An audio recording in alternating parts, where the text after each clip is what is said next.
Hello YouTube, I'm going to be taking apart this RB-26 Nissan right here.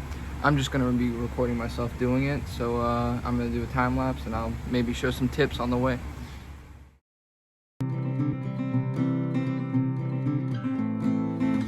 So I've got these buckets off right here. Here's a little tip. If you want to find out which the first one is, because of these mechanicals you have to number the different buckets, but here's a little tip. The first number starts off with this little housing right here. That's where you put the camshaft, and that's the start.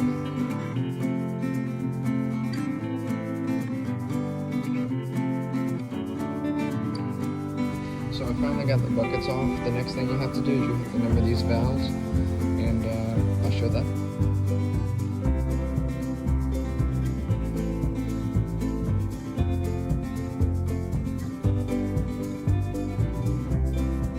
So now that I got the valves numbered, I'm going to go ahead and pop them out with a socket and hammer. I'll show you that in a second. So I finally got all the springs down, and here's a little tip. These things right here are called valve locks. Focus. They're called valve locks. Keep an eye on these because I'm guilty of losing a lot of these. They're kind of a pain in the butt. Just make sure you keep an eye on those.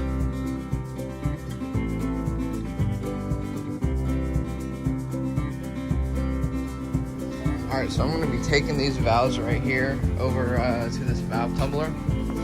Basically, it gets all the carbon off of these valves. I'm just going to put it in this little container. And then about the end of the day, we're going to put them in there. It tumbles around. You see there's these little beads right here. And that's what gets all the carbon off. All this crap right here. It gets all the carbon off of them. So, after that, right now I'm going to be taking the valve seals off of him, off this head, and these are a pain in the butt because the cylinders. Let me flip over the head. These little areas right here, you're going to have to get in with a pair of vice grips, and it's very hard to fit. And then once you want to use needle nose vice grips. I can't find them right now, but you want to use needle nose vice grips. So I took the valves that were just in that head, I put them in this tumbler right here, this little compartment. Basically, there's these little beads right here, and they take all the carbon, they tumble around, these valves tumble around in here. At the end of the day, we put them in here, run them, it gets all the carbon off, so we can put it back in the heads.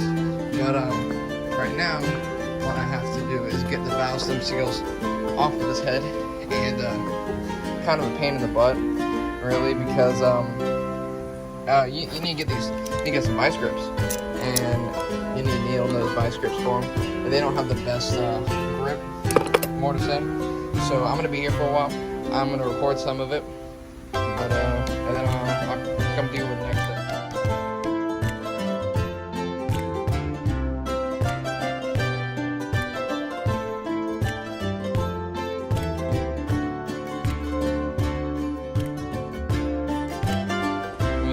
This is the most grueling part of this whole situation. I only have one done, and I've been here for about 5 minutes.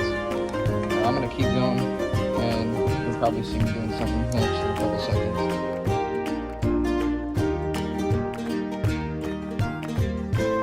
So, this is a great sight to see. I just got every single one of these valve seals off, valve stem seals here, on the exhaust side. Now I'm going to do the intake side.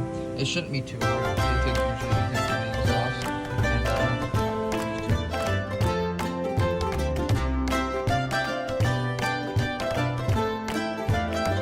So I finally got all these valve stem seals off, and right now I'm just going to take all these off right here and goes over the spark plug and kind of protects it. But once I'm done with that, it looks like everything's pretty much done.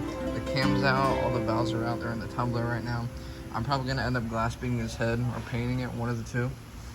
Getting the carbon out of the housings right here, and the exhaust and the intake, and that's pretty much it. I'll show you the end result once I get these off, and I'll show you. Alright, about an hour later, I finally got this head finished. Got all the valves out and everything. Got the springs out. Still needs to be glass beaded. I'll be doing that later. yet. Have a good day, y'all.